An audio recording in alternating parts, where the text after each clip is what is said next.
Bonjour à tous, bienvenue dans ce nouvel épisode. Salut tout le monde. On espère que vous allez bien, que vous avez passé un bon début de semaine. On se retrouve aujourd'hui pour le sujet de la semaine. Et excusez Julien qui est toujours malade. Bon, on a enregistré 2 épisodes à la suite, D'affilée, donc si ouais. vous m'avez écouté lundi, ça ne va pas mieux. Donc on est désolé pour les peut-être variations de voix ou les petits tout qui peut survenir. Pour cette semaine, on va vous faire un sujet un peu mindset.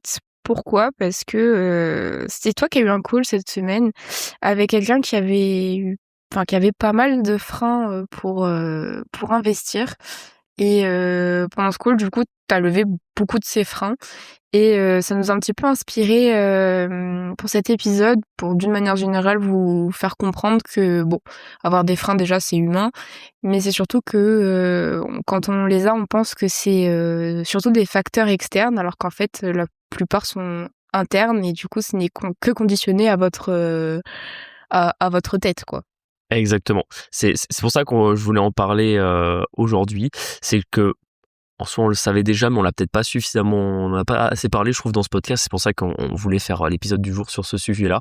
C'est que globalement, la plupart d'entre vous qui vont avoir du mal à passer à l'action en se disant il y a telle problématique qui m'empêche d'investir, en réalité, c'est beaucoup plus quelque chose au fond de vous qu'il faut régler qu'un problème de marché qui fait qu'entre guillemets c'est mieux pour vous de reporter votre investissement. Donc ça veut dire que si vous ne passez pas l'action, ce n'est ni parce que le marché se n'y prête pas, ni parce que vous ne trouvez pas de bien rentable, ni parce que le banquier veut pas vous financer, ni parce que les taux sont hauts, ni parce que la fiscalité augmente, c'est uniquement parce que vous n'avez pas pris la décision d'investir et que du coup votre tête va vous trouver des excuses pour ne pas passer à l'action. Je pense qu'il y a des on va un peu énumérer les freins, mais il y a des faux freins rationnels, tu vois ou pas? Genre par exemple, j'ai pas le temps, ça revient assez souvent quand même, quand on fait des calls comme ça, souvent il y en a plein qui sont stressés parce qu'ils ont peur de pas avoir le temps, de s'y consacrer ou que ça va prendre trop de temps ou qu'ils vont se sentir dépassés par la situation. Oui, non, non, je rigole. Non, au contraire, c'est que la réalité, et nous on l'a toujours dit, c'est que quand vous commencez à investir, votre premier investissement, il va pas vous prendre 15 heures par semaine, hein. Franchement, ouais. Bien heureusement, parce que sinon ça veut dire que potentiellement vous pourriez pas en faire d'autres. Et en réalité, tout le monde a 24 heures dans une journée. Le problème, c'est pas le temps, c'est la priorité que vous mettez en face. Ouais, parce que je pense que nous, je pense qu'on a commencé un peu à vraiment y consacrer beaucoup de temps.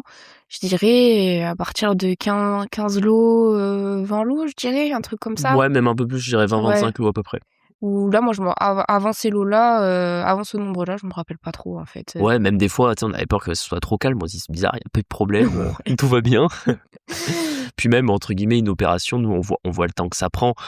Que vous fassiez une OP pour un bien 50 000, un bien 500 000, un bien 1 million, c'est globalement à peu près le même temps. Ce qui va plutôt différencier sur le temps que vous mettez, c'est la complexité de cette opération-là plutôt que le prix en lui-même. Donc forcément, si vous achetez un bien sans travaux, tout est déjà loué, bah forcément, vous allez y consacrer moins de temps que si vous achetez une ruine qu'il faut retaper parce que ce qui va être chronophage, c'est la gestion des travaux et les éventuelles surprises que vous allez pouvoir avoir.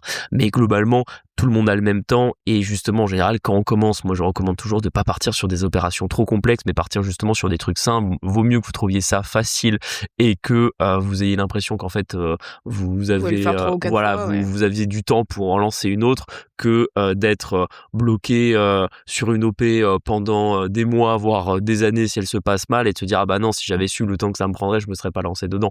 Mais la réalité c'est qu'une OP IMO, ça vous prend pas tant de temps que ça. Si vous arrivez juste à y consacrer 5 heures par semaine, ça suffit largement. Et 5 heures par semaine, en soi, c'est une demi-journée. Donc, vous avez comme tout le monde un week-end, vous avez comme tout le monde un peu de temps le soir. Trouver 5 heures dans une semaine, tout le monde peut le faire. Ouais, je pense aussi. Ça, c'est une objection que, alors moi j'ai un peu de mal à situer, mais peut-être tu l'expliqueras mieux. C'est que il t'a dit qu'en gros, 6 mois c'est trop court. Et moi non, au contraire, c'est long. C'est marrant parce que cette objection-là, elle peut être, je l'ai déjà vue dans les deux sens. C'est-à-dire qu'il y a ceux qui ne veulent pas aller dans l'immobilier parce qu'ils considèrent que ça met trop de temps, que c'est trop lent. Et c'est vrai que l'immobilier en France, c'est lent, beaucoup plus lent que dans d'autres pays. Globalement, ce que je te dis, c'est qu'une opération, entre le moment où vous prenez la décision d'investir et le moment où ça va être en location, vous allez souvent 6 mois, parfois plus, s'il y a des travaux en plus entre les deux, si vous avez eu des problématiques administratives du type des permis de construire, des choses comme ça. Enfin, l'immobilier en France, c'est très chronophage, il y a beaucoup d'intermédiaires. En plus, c'est un marché où les gens ont l'impression que c'est normal que ça prenne du temps, ce qui en rajoute encore. C'est-à-dire qu'en soi, les agents immobiliers, les notaires, c'est souvent des gens qui vous faire perdre beaucoup de temps, alors que s'ils étaient très réactifs, ça pourrait vraiment aller vite. Mais la réalité, c'est que 99% des intermédiaires que vous allez avoir à ces deux types de métiers, pour eux, c'est normal que l'immobilier prenne du temps, donc c'est ce qui fait aussi que c'est lent. Et à l'inverse, vous allez avoir les investisseurs qui vont trouver que finalement 6 mois pour devenir propriétaire d'un bien, c'est plutôt rapide et que ça leur laisse pas suffisamment de temps de réfléchir à la chose et d'être sûr qu'ils font pas une erreur et de conscientiser ce passage à l'action. Et en réalité, pour moi, les deux sont un souci, c'est-à-dire qu'à la fois, si vous êtes trop pressé et que vous n'êtes pas prêt à accepter que ça met du temps et que c'est normal que pendant que ça va mettre du temps, mais vous allez devoir vous remettre un petit peu en question, c'est sain, ça me prouvera qu'entre guillemets vous avez réfléchi à votre investissement et que vous n'êtes pas en train de vous lancer tête baissée dans quelque chose sans avoir pris le temps nécessaire à la réflexion. Et de l'autre côté, si en fait pour vous c'est trop rapide et que vous avez l'impression que vous n'avez pas suffisamment réfléchi, en réalité pour moi vous êtes dans de la paralysie intellectuelle où vous êtes en train de beaucoup trop vous poser de questions. Alors certes, faut questionner son investissement, mais c'est en fait si vous rentrez dans le pourquoi du comment, d'essayer d'imaginer tous les pires scénarios possibles inimaginables jusqu'à la météorite qui peut tomber sur votre immeuble et pas sur les immeubles d'à côté. Au bout d'un moment, en fait, il faut juste passer à l'action et vous n'arriverez jamais à trouver un investissement dans lequel il n'y aura pas de risque. Oui, sinon autant rien faire du coup. Exactement. Et c'est marrant parce que si vous avez écouté l'épisode de lundi où on parlait justement des bureaux dans les grandes capitales, ça d'un point de vue financier, c'était considéré jusqu'à il y a pas très longtemps comme de l'investissement sans risque parce que t'achetais des beaux immeubles très demandés où il y avait toujours de la demande locative dans des grandes villes, etc. Et on voit que même ces immeubles-là peuvent avoir un risque et qu'il peut y avoir des moments où il n'y a pas de locataire en face et vous avez des phénomènes de décote. Donc en fait, à partir du moment où vous faites un investissement, il y aura toujours du risque en face. Ensuite, t'as le frein, genre ça pour le coup je le comprends parce que moi je l'ai déjà eu plusieurs fois. C'était quand tu remets tout en question et qu'en gros t'es là en mode je sais même plus si la stratégie que j'ai choisie elle est bonne. Moi ça je l'ai déjà eu plein de fois en vrai. Oui. Et en fait, en réalité, ce frein-là, moi, je le trouve très sain. Moi, je préfère souvent des investisseurs qui vont se poser la question à un moment donné et remettre leur stratégie en question en se disant est-ce que je dois vraiment faire ça comme ça? Est-ce que je dois vraiment acheter un appartement? Est-ce que je devrais pas plutôt faire des locaux commerciaux? Ou s'ils font des locaux commerciaux, est-ce que le commercial, c'est vraiment ce qui marche? Est-ce que je dois pas plutôt faire de l'immeuble de rapport? Je préfère des investisseurs qui vont se questionner parce que ça veut dire qu'ils vont aller au bout du process et qu'en réalité, ils vont se nourrir intellectuellement des différentes stratégies qu'ils auraient pu faire pour tout simplement confronter celles qu'ils ont choisies et leur permettre justement d'aller dans la bonne direction que entre guillemets ceux qui vont tête baissée. Et ça arrive aussi des fois. Je travaille avec certains investisseurs où je suis en train de leur dire attendez, calm down, on va ralentir un peu parce qu'ils sont en train de vouloir partir sur des opérations qui sont beaucoup trop complexes où ils n'ont pas forcément justement suffisamment questionné les différentes problématiques qu'ils pourraient avoir dans celle-ci. Donc en réalité c'est sain de questionner sa stratégie, de la confronter, c'est comme ça qu'on la fait évoluer, c'est comme ça qu'on la rend forte et résiliente aux différents secousses que vous pourrez avoir au fur et à mesure de l'avancement de votre investissement. Mais par contre, il ne faut pas se retrouver pétri de peur et de ne plus avancer si finalement vous êtes en train de réfléchir sur celle-ci, parce que ça serait entre guillemets un peu la lacune inverse que vous pourriez avoir, qui est de se dire en fait j'ai plus de stratégie, du coup tant que j'ai plus de stratégie j'arrête tout et je bouge plus. En vrai, t'as les freins émotionnels. Alors ceux-là, ils sont... Parce qu'ils sont durs, je sais pas, parce qu'en fait, c'est propre à chacun et tu sais, pas aux insécurités, mais quasiment de chacun. Il y en a qui se sentent juste pas capables. Tu sais, en mode, il faut faire décoller la fusée du jardin et là, c'est panique à bord, tu vois. Et ça, En soi, les freins émotionnels seront souvent vachement liés à la confiance que vous avez en vous, l'entourage dans lequel vous évoluez et plus ou moins ce que vous faites dans votre vie de tous les jours et de votre capacité à sortir de votre zone de confort. Parce qu'en soi, avoir des doutes sur soi-même, c'est normal à partir du moment où on fait quelque chose qu'on n'a pas l'habitude de faire. En soi, si vous posez la question de commencer l'investissement immobilier, ça veut dire qu'entre guillemets, ce n'est pas quelque chose qui fait partie de votre vie. Ou alors, vous êtes déjà investisseur et en auquel cas, cette question ne se pose pas. En revanche, quand justement vous devez commencer à faire cette chose-là, en fait, vous allez sortir de votre zone de confort, mais comme de la manière où vous l'avez fait à chaque fois qu'il y a eu des grandes étapes dans votre vie. Quand vous êtes sorti du lycée, vous avez été à la fac, vous êtes sorti de votre zone de confort, c'était désagréable par moment parce que vous aviez dû reprendre des nouveaux repères. Le jour où vous avez commencé un nouveau sport, c'est toujours sortir de sa zone de confort de commencer un nouveau sport. Que ce soit aller à la salle de sport, se confronter au regard des autres si vous n'y alliez pas avant, si c'est commencer du rugby et essayer de vous intégrer dans une équipe où tout le monde se connaît déjà et vous allez devoir faire votre place, c'est très inconfortable et en fait c'est normal dans un processus où vous allez commencer à faire une nouvelle activité. Tu sais, je pense aussi c'est un bon processus pour prendre confiance en soi aussi. Quand tu sors dans ta zone de confort, enfin tu sors pardon de ta zone de confort, forcément personne ne se sent capable, tu vois, tu sais pas trop où tu vas, etc. C'est ce que tu disais. En fait, justement, si tu sors de ta zone de confort et que tu vois que tu y arrives, ça ne peut que te renforcer. Pareil pour l'entourage qui est pas fou. En fait, au bout d'un moment, si t'écoutes tout le monde, tu fais jamais rien, tu vois, parce que tout le monde te colle ses peurs, etc. Et le fait de s'affranchir de ça, de ses propres peurs, de ses propres limites, forcément, tu peux en sortir que grandi, tu vois. Exactement. Et en fait, encore une fois, c'est sain de se poser les questions, qu'est-ce qui se passerait si je me trompais? Et en fait, si je me rendais compte que j'étais pas capable et qu'en fait, j'allais dans quelque chose sans avoir la connaissance, etc. En fait, ces questions-là sont saines pour vous permettre d'évoluer et d'avancer. Mais en fait, ça doit pas être simplement un blocage qui va vous dire, non, mais en fait, je suis pas capable de le faire, donc en fait, je passe pas à l'action. Parce que là, ça veut dire que, entre guillemets, c'est uniquement vous-même et votre manque de confiance en vous qui vous empêchez d'investir dans l'immobilier, alors que tout le monde investit dans l'immobilier, qui n'a pas besoin d'être particulièrement plus intelligent que les autres. Il y a des connaissances à avoir, mais comme quand vous allez dans tous les domaines de la vie, ce qui est certain, c'est que c'est amplement à la portée de tout le monde. Après, c'est sûr que si tu passes de 0 à genre 50 lots à gérer, oui, tu vois, c'est un peu comme tout dans la vie. On peut pas sauter 15 milliards d'étapes. C'est pour ça qu'on vous dit de commencer toujours relativement simple, pas forcément petit, mais relativement simple, pour que votre cerveau puisse gérer le stress, puisse gérer la nouveauté, puisse s'adapter. Forcément, il va pas kiffer faire un truc qu'il a pas l'habitude. Et en fait, ne pas le surcharger, c'est une bonne manière de gérer les choses parce que voilà, au début vous aurez un locataire, vous ferez un état des lieux tous les 2 ans ou je ne sais quoi. C'est sûr que si vous commencez à faire des états des lieux tous les mois, vous allez voler assez éclater un éclat, Ta phrase n'était pas ouais, française, mais j'avoue, je pense qu'on l'a tu compris. sais qu'en plus j'étais là, moi, je sais pas ce que je suis en train de dire là. C'est vrai que je suis malade et c'est Marie Ouais, c'est mon cerveau qui débloque.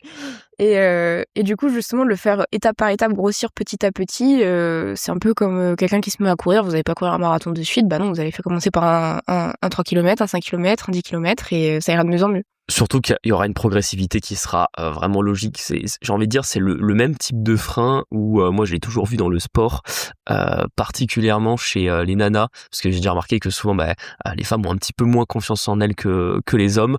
Et typiquement dans le sport, le nombre de fois où j'ai eu des femmes qui m'ont dit non, moi je veux surtout pas, c'est devenir trop musclé, et presque il se crée un frein mental de pas vouloir en donner trop, de peur de devenir trop musclé trop rapidement, alors que franchement, vous inquiétez pas, le corps humain est bien fait. Avant de devenir trop musclé, vous aurez vraiment le temps de le voir venir, ça se comptera en années.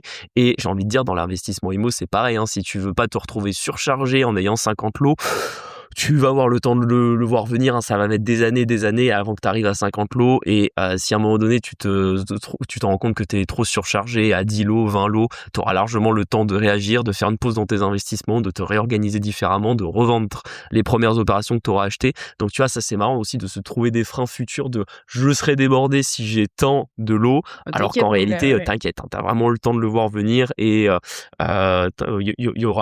t'auras des signes avant-coureurs. Après, c'est vrai que un autre blocage important que vous pouvez avoir, c'est votre entourage. Et ça, je le vois tout le temps, c'est qu'entre guillemets, si vous n'avez pas d'investisseurs autour de vous, vous allez demander un petit peu conseil à votre entourage, sauf qu'en fait, votre entourage, c'est le plus, c'est le plus mauvais environnement de conseil que vous pouvez avoir, parce que si votre entourage n'est pas investisseur, c'est comme si vous demandiez des conseils. J'aime bien les parallèles avec le sport, parce que je trouve que c'est toujours c'est très parlant pour tout le monde, et que globalement, si vous avez envie de progresser dans le sport, vous n'allez pas demander des conseils sportifs à quelqu'un qui est pas du tout sportif et qui n'aime pas ça. Sinon, naturellement, qui va, entre guillemets, soit vous donner des conseils qui n'ont pas de valeur, soit qui va, au contraire, essayer un peu de vous décourager parce que lui n'aime pas le sport et il n'y voit pas l'intérêt.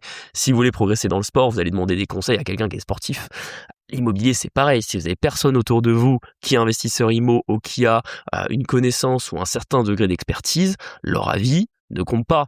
Mais si vous d'un point de vue émotionnel, vous essayez d'aller chercher du fait de se rassurer, vous avez grande chance d'être déçu et qu'en fait, ils vous projettent leur propre peur parce qu'en fait, c'est des gens qui tiennent à vous et qui ont pas envie que vous fassiez des erreurs. S'ils voient qu'en fait, vous venez quémander du renfort émotionnel de leur part alors que eux sentent que vous êtes un peu stressé, naturellement, ils vont renforcer leur stress, enfin votre stress, parce qu'ils vont se dire, mon Dieu, en fait, il essaie de se lancer dans quelque chose, il est pas sûr de lui, tu vois. Ouais, Et donc, ouais. c'est pour ça que vraiment, pour moi, l'entourage, nous, c'est ce qu'on avait fait, c'est que quand on a commencé l'immobilier, on s'est quasiment, en tout cas sur ce sujet-là, on s'est coupé de notre entourage, on demandait leur avis à personne. Et quand les gens nous donnaient leur avis, on les écoutait pas. Ça, je pense que ça a été une de nos forces et c'est vraiment quelque chose que je peux vous recommander. Ça veut pas dire qu'il faut couper les ponts avec vos amis, Non, votre je vous famille. en parlais pas, Au quoi. contraire, c'est juste qu'entre guillemets, vous en parlez pas trop parce qu'entre guillemets, c'est comme, moi j'aime bien aussi toujours avoir ce parallèle, mais quand on s'est marié et qu'on a dû préparer le mariage, franchement, tout le monde a voulu nous donner des conseils. Personne n'est expert en mariage, quoi. Ils se sont mariés il y a 20 ans, rien n'est fonctionné pareil, tu sais, et qu'ils venaient te donner des conseils sur l'organisation de l'événement. Tu sais, j'étais là en mode, je sais pas, tu travailles dans les mariages, est-ce que t'as une expertise particulière à J'ai fait m'apporter? wedding planner et on le savait pas, Exactement. tu sais. Sinon, en fait, ton avis, il m'apporte pas beaucoup. Et nous, ce qu'on a fait, c'est quand on a dû avoir des conseils pour organiser le mariage, on a vu avec le traiteur qui lui organise des mariages sur la partie traiteur, hein, on s'entend, mais qui a pu nous donner beaucoup de conseils parce que lui c'est son job. On a vu avec une wedding planner pour justement nous donner des conseils sur l'organisation de l'événement, sur Le déroulé, ouais, sur c'est le ça qu'on déroulé, avait fait, sur ouais. des choses. On avait pas mal de questions qu'on n'arrivait pas à trouver des réponses. On n'a pas demandé à notre entourage qui aurait été stressé pour nous et qui nous aurait dit, mon Dieu, vous êtes à une semaine de l'événement, vous n'avez pas votre déroulé précis, mais attendez, là ça va pas du tout. Déroulé qu'ils n'ont même pas regardé après, Exactement, en plus, hein. exactement. Enfin bref, ouais, c'est pas, on n'en veut pas à notre entourage, mais bien au contraire. C'est juste que maintenant on reconnaît leurs forces et que on est content de les avoir autour de nous. Simplement en ce qui Il y a est, des sujets voilà, même des pas, sujets quoi. de ce qu'on entreprend dans la vie et je parle du mot entreprendre au sens large, peu importe ce qu'on fait, que ce soit professionnel ou pas. Si on leur en parle et que on essaye d'avoir, d'être rassuré par eux, c'est qu'ils ont une expertise dans ce sujet. S'ils n'ont pas d'expertise dans ce sujet, ça ne sert à rien qu'on leur en parle. C'est ça. Après, le but, c'est quand même de lever ses freins, tu vois, concrètement. Alors nous, dans le podcast, on essaye de les lever largement, tu vois. Mais s'il y a aussi un travail à faire chacun sur soi-même. Et déjà, moi, je pense que le premier truc, c'est qu'il faut avoir de l'ambition pour soi-même. Tu vois, souvent, j'ai l'impression qu'il y en a plein, ils ont pas assez d'ambition pour eux. Et du coup, ça, forcément, ça crée beaucoup d'insécurité. Et déjà, ayez de l'ambition pour vous-même. Moi, j'en ai plein, ils m'écrivent, ils me disent, oui, vous avez fait plein de trucs, moi, j'arriverai jamais à faire ça. Moi, je le vote, non, on est personne, hein. Juste, par contre, nous, pour le coup, on a eu de l'ambition pour nous-mêmes. C'est ça. On a rêvé de trucs, enfin, je me rappelle qu'au début, quand on a dit qu'on voulait quitter notre job pour vivre de ça, je pense qu'on est passé pour les loufoques de service, tu sais. Et au final, 7 ans plus tard, c'était fait. Et je pense qu'on regrette pas notre décision, mais on a eu cette ambition-là et on s'y est tenu parce qu'elle nous tenait à cœur. Je sais pas comment on dit, c'était un objectif, quoi. Tout à fait. Moi, j'aime bien toujours la phrase, c'est de se dire, c'est que si tu veux, si tu veux, si t'as pour ambition d'aller sur la Lune et que tu vises la Lune, le pire qui puisse t'arriver, c'est que t'ailles dans les étoiles, tu vois. C'est-à-dire qu'en fait, avoir une grosse ambition, c'est que dans le pire des cas, même si tu n'atteins pas ton ambition, ça t'aura fait énormément avancer. Et c'est vrai que là, t'as entièrement raison. Je pense que l'ambition, elle est nécessaire peu importe ce que vous faites dans la vie, hein, même faire des études, tu peux pas faire des études si t'as pas d'ambition. Tu vas échouer en première année ou tu vas mal vivre le fait de faire tes études parce que quand tu te lances dans 3 ou 5 ans d'études, il faut avoir l'ambition d'aller au bout. Pareil, si tu veux un job, etc., tu te rends à l'entretien d'embauche, il faut avoir l'ambition d'avoir le job. Si t'as pas l'ambition d'avoir le job, ça va se sentir à l'entretien, bien évidemment que ça se passera pas bien. Et tu vois, pour le coup, je trouve investir dans l'immobilier, en plus, ça l'a apporté tout le monde, tu vois. Genre, il y a personne qui peut, enfin, il y a pas de connaissances, enfin, on peut partir de zéro dans ce truc-là. Et t'en as plein, tu vois, ils s'intéressent à l'investissement, mais comme si c'était un truc un peu lointain. Les gens qui n'ont pas d'ambition pour eux, l'immobilier, ils comprennent même pas, ils se posent pas la question. Si vous, ça vous intéresse et d'un autre côté, vous êtes là en mode ah non, mais j'y arriverai jamais ou je sais pas quoi, en fait, là, vous avez un frein tout seul. C'est là, vous vous auto-bridez et en fait, il faut s'autoriser à dire ouais, moi aussi, ça peut être comme ça. Moi aussi, je peux élever mes revenus. Moi aussi, je peux changer de vie. Et je pense que d'un point de vue développement perso, c'est déjà très bon de s'autoriser à avoir de l'ambition. Complètement. Surtout pour moi, l'ambition, ça va avec le changement de vie et qu'il faut bien voir qu'aujourd'hui, quand tu avances dans ta vie, tu veux qu'il y ait de l'évolution. Tu veux que globalement, je sais pas moi, tu Bah, t'arrives si à tu t'y intéresses, je me dis que c'est qu'il y a quelque chose qui te gêne pour te pousser à t'y intéresser, tu vois. quelque chose qui te gêne ou même sans gêne. Tu peux kiffer ta vie aujourd'hui, mais savoir qu'entre guillemets, t'espères ne pas tout à fait être au même endroit dans 10 ans. Ah oui, vouloir de Ou alors tu te l'évolution, ouais. dis que t'as pas avancé, que c'est normal que tu avances dans ta vie, qu'il y a plein de grandes étapes tu termines l'école, tu fais tes études, tu as ton premier job, tu vas commencer à travailler, évoluer professionnellement, partir dans complètement autre chose, lancer un business, commencer à investir, acheter une maison, changer de pays, te marier, avoir des enfants. Bref, tu veux qu'il y ait de l'avancement dans ta vie, mais pour qu'il y ait de l'avancement dans ta vie, il faut qu'il y ait de l'ambition. Et c'est vrai que ça, pour le coup, avoir de l'immobilier et investir dans l'immobilier, ça permet tout simplement de modifier les priorités, ça va apporter une évolution également de ton cercle social. Tu vas parfois te rapprocher de gens qui sont déjà dans ta vie et tu ne savais pas qu'entre guillemets Ouais, tu avais ça une c'est vrai. affinité avec eux là-dessus. Les gens qui pour le coup qui sont dans ta vie et qui n'ont pas la même affinité que toi pour l'investissement IMO, ils vont pas sortir de ta vie, loin de là. Au contraire, tu vas te rendre compte de la force que c'est d'avoir des gens qui qui ont des affinités sur d'autres sujets que l'immobilier. Un peu, tu vois, C'est typiquement Tu peux pas avoir des moi, amis c'est ça, que genre là-dedans. par exemple, ça c'est quelque chose qu'on peut des fois avoir l'impression, et c'est vrai que ça je pense qu'on en a quasiment jamais parlé dans le podcast, mais forcément vous, les auditeurs, vous nous connaissez comme parlant d'immobilier, parlant d'argent, parlant d'investissement, et ça peut des fois donner l'impression que c'est notre sujet central dans notre vie et qu'on parle de ça tout le temps, alors qu'en Pas du réalité, tout. je parle finalement assez peu d'investissement, d'immobilier, d'argent dans ma vie de tous les jours. Pas que ça m'intéresse pas, bien au contraire, sinon on n'aurait pas investi, sinon ça serait pas notre activité aujourd'hui. Mais au contraire, je suis très content d'avoir des amis, d'avoir un On parlait entourage d'autre chose, ouais. dont c'est pas le sujet principal. Et c'est vrai que des fois, quand j'ai justement un ami qui me parle d'investissement immobilier, qui est pas investisseur, en général, souvent, pour moi, je le considère comme une conversation. Je la fais pour faire plaisir à la personne qui vient me poser des questions, qui vient récupérer du savoir. Et comme c'est un ami, je fais l'effort de lui apporter. Mais c'est vrai qu'entre guillemets, j'aime parler d'investissement immobilier avec quelqu'un qui, entre guillemets, va avoir un niveau de conscience dans ce sujet-là qui va, moi, me permettre d'apprendre des choses ou de m'enrichir, intellectuellement parlant. Mais ce qui est de, par exemple, mes amis qui ont jamais investi dans l'immobilier, je suis super content de les voir, de parler complètement d'autres choses, de parler de sport, de parler de jeux vidéo, de parler de trucs qui m'intéressent également dans ma vie, mais qui ne sont pas de l'immobilier. Je n'ai pas l'IMO à la bouche toutes les 30 secondes, et bien heureusement, parce que sinon je pense que je serais quelqu'un de pas si intéressant finalement. Et en plus, ça serait dommage parce qu'en fait, ça voudrait dire tourner sa vie uniquement autour d'une seule activité ou d'un seul domaine, alors que en fait, c'est ça aussi qu'amène l'immobilier, c'est que ça vous permet en fait de vous ouvrir à beaucoup de choses.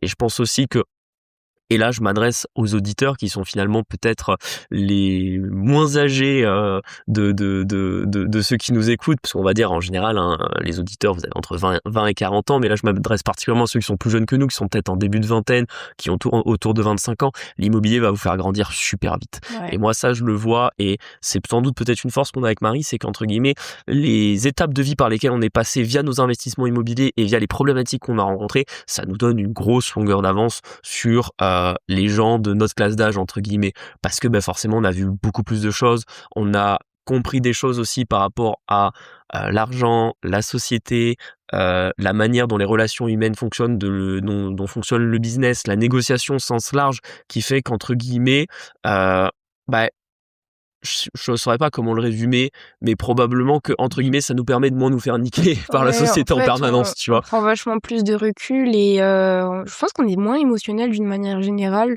Oui, Parce qu'en fait, quand vous êtes habitué à bon, déjà gérer de l'humain où c'est pas toujours des trucs très agréables, à prendre des risques financiers, à des fois vous retrouver dans le caca et vous savez pas comment vous allez vous en sortir, en fait, quelques mois plus tard, vous sortez un peu grandi et en fait, maintenant, il y a plein de situations.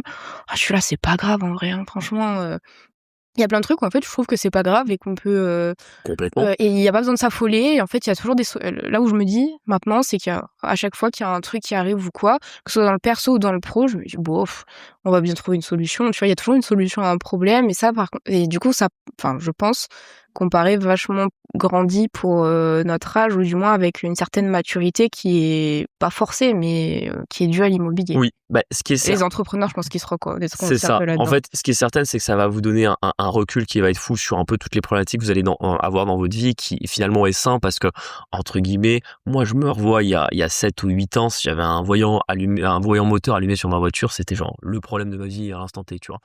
Aujourd'hui, je m'en fous, entre guillemets. Ça fait 2 mois qu'il est avec son Ouais, ça fait voyant. 2 mois que j'ai mon voyant, je fais ce qu'il fallait, hein, je commande la pièce, elle est pas arrivée, j'ai déjà le garagiste qui est prêt à la prendre quand je reçois la pièce, mais je suis en mode bon, de toute façon elle roule, si elle arrête de rouler, on verra bien ce qu'on fait à ce moment-là, mais bon voilà, entre guillemets, ça vous donne du recul sur beaucoup de choses. Alors vous allez me dire oui, entre guillemets, t'as aussi les moyens financiers, qu'aujourd'hui c'est un problème sur la voiture, ça soit moins grave.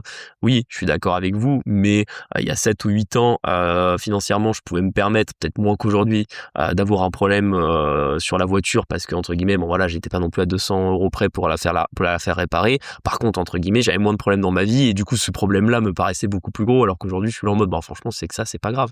Et c'est vrai que ça nous permet d'être plus serein quand on se dit que je sais pas, il y a un truc qui casse chez nous, qu'il y a un truc à faire, bon voilà, on remplace, et en fait on est là en mode bon en fait on a traversé tellement plus dur et tellement plus chiant qu'en fait si c'est juste ça, c'est pas grave. Et c'est vrai que ça, pour le coup, c'est quelque chose qu'il faut accepter, ça fera un gros changement dans votre vie à long terme, de apprendre à traiter des problèmes, parce que ça vous rendra beaucoup plus résilient pour tout ce qui peut vous arriver dans la vie. Et le stress que vous allez avoir du fait de vous lancer dans l'investissement, en fait il sera sain, parce que si vous avez du stress, c'est que vous êtes en train de sortir de votre zone de confort, parce que c'est stressant de sortir de sa zone de confort, mais en même temps ça vous fait grandir et ça vous renforce. Je pense que concrètement, si vous voulez lever vos freins, il n'y a pas 50 solutions. Il faut revenir à la question classique qui est pourquoi. Pourquoi est-ce qu'on veut investir? Il faut bien reprendre qu'est-ce qui vous pousse aujourd'hui à vous intéresser à l'investissement immobilier? Qu'est-ce qui vous pousse à vous dire ok, en fait cette année j'aimerais bien acheter mon premier bien, ou ça reste un de mes objectifs, et pourquoi je veux aller dedans? Est-ce que c'est parce que vous avez pris conscience qu'entre guillemets vous n'aurez pas de retraite, ou que entre guillemets vous pouvez pas compter que sur votre salaire? Le pourquoi, ça peut être que vous avez envie de lancer quelque chose dans votre vie. On dit souvent que l'immobilier est la petite porte de l'entrepreneuriat, et entre guillemets, c'est entreprendre des choses tout en ayant encore une activité professionnelle salariée à côté. Ça peut être aussi le pourquoi de vous voulez mettre votre famille à l'abri en termes financiers, que vous voulez avoir un complément de revenus. Bref, le pourquoi, c'est à vous de le définir, mais ce qui est certain, c'est que c'est derrière celui-là que vous devez vous raccrocher, et c'est votre pourquoi qui vous permettra de lever tous les freins que vous allez avoir. Pour ceux qui veulent, jusqu'à je viens de le retrouver, on avait fait tout un épisode, c'était en février 2024, donc c'était il y a 2 ans, sur vivez vos objectifs, et là-dedans on vous donne plein de conseils justement pour trouver son pourquoi et s'y accrocher fortement. Du coup c'est le QLBD 32 pour ceux qui veulent l'écouter. Peut-être qu'on le remasterisera un jour à l'avenir pour ceux qui sont arrivés récemment et que ça vous évite de réécouter beaucoup d'épisodes. Mais ouais, je suis carrément d'accord, et ça ne peut que être bénéfique, et pour vous et pour votre manière de vivre d'une manière générale, d'appréhender la vie. Donc voilà. J'espère que cet épisode vous a plu. T'avais quelque chose à rajouter peut-être, Juju?